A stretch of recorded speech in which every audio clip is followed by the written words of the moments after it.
Il est 7h40, Nico Saliaga, c'est l'heure de retrouver Jean-Michel Apathy. Jean-Michel Apathy, ce matin, vous vous intéressez à Didier Guillaume, c'est le nouveau ministre de l'Agriculture.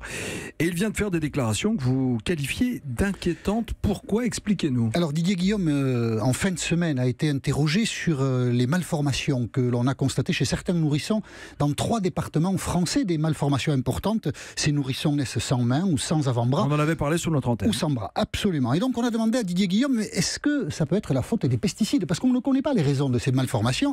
Et Didier Guillaume a répondu quelque chose d'effarant. Il a dit, je ne sais pas, bon, ça on peut comprendre. Et il a ajouté, c'est aux scientifiques de prouver la nocivité des pesticides. Et cette réponse-là, telle qu'il l'a faite, pose un vrai problème politique. Un ministre, quel que soit son domaine d'action, doit défendre l'intérêt général et pas l'intérêt des seuls acteurs de son ministère contre les intérêts du reste de la société. En répondant comme il l'a fait, Didier Guillaume a pris fait et cause pour les fabricants et les utilisateurs de pesticides en laissant totalement de côté les consommateurs. Dans son raisonnement, on comprend qu'il accepte l'idée que les consommateurs s'intoxiquent avec les pesticides jusqu'à ce que les scientifiques établissent la nocivité du produit. Ça, c'est une réponse effarante. Si on parle des pesticides, les pesticides ont apporté beaucoup de choses à la société française il y a 50 ans.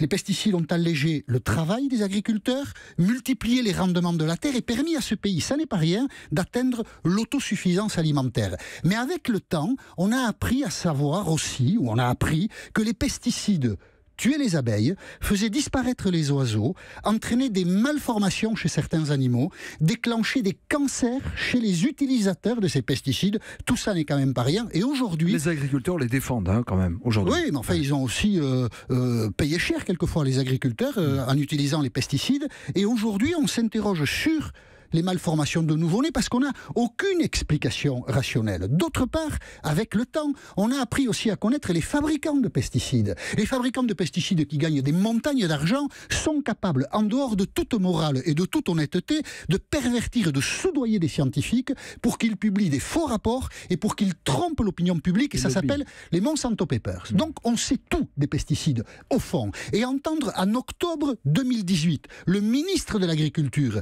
dire que les scientifiques se débrouillent et nous, pendant ce temps, on peut s'empoisonner gaiement, c'est à la fois, et les mots ont un sens scandaleux et inacceptable. Si demain, il y a un nouveau remaniement qui nous donne un nouveau ministre de l'Agriculture, ce sera une très bonne nouvelle. Bonsoir, monsieur Guillaume. Mais il aurait dû dire quoi, selon vous? Il aurait dû dire qu'il fallait prendre en compte la nocivité potentielle et connue des pesticides et enquêter sérieusement. Une enquête va être ouverte. La ministre de la Santé, qui a un peu plus de plomb dans la tête, l'a annoncé hier sur ces malformations de bébés.